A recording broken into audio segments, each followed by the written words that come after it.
What I want people to know is that everything they're doing online is being watched, is being tracked. Every single action you take is carefully monitored and recorded. El universo empezó hace 15.000 millones de años. Los dinosaurios se extinguieron hace 60 millones de años. El Homo sapiens habita la Tierra hace 100.000 o 200.000 años.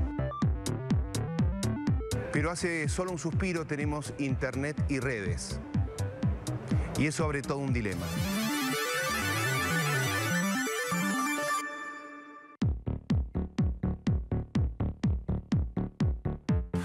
Internet.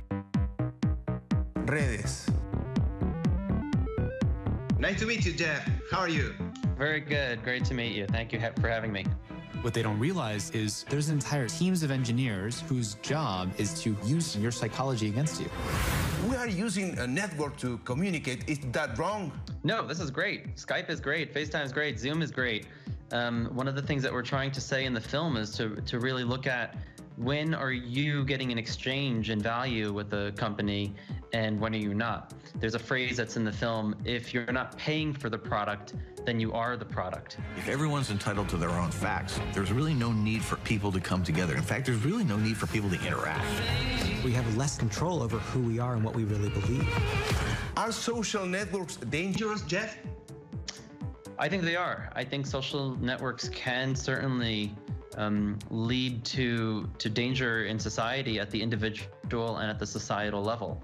I think we were sold this promise that they were just going to democratize information, and yet we've seen the real negative consequences of the way that they're designed and structured.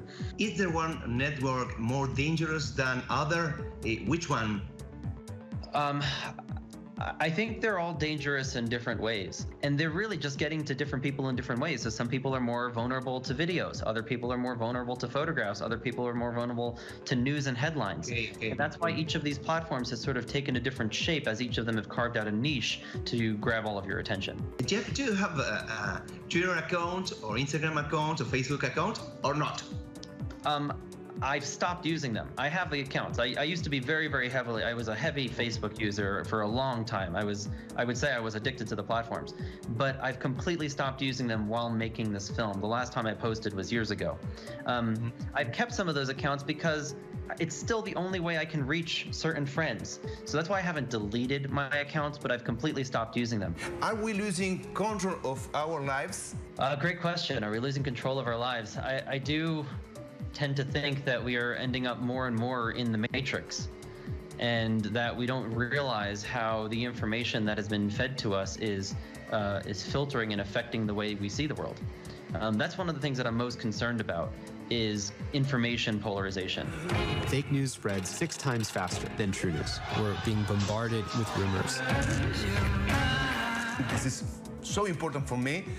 I suppose I am skin, I am eyes, I suppose I am a human being, but I am algorithms. I love your question. That's great.